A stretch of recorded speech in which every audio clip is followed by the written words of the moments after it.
உங்களுக்கு தெரியுமா ராமாயணத்தில் முருகன் பற்றிய அவதாரம்?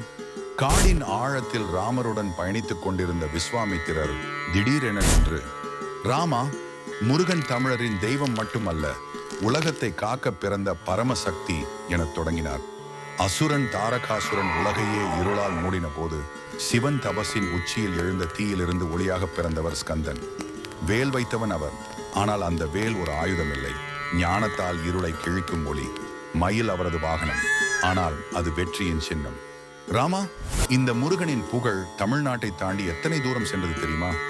ஆப்கானிஸ்தானில் 1900 ஆண்டு பழமையான ஸ்கந்தன் சிலை, உத்தரப்பிரதேசத்தில் 1500 ஆண்டு பழமையான வேலை தாங்கிய குமாரன், கம்போடியாவின் மயில் மேல் வீற்றிருக்கும் அற்புத சிற்பம், எல்லாம் ஒரே உண்மையை சொல்கிறது.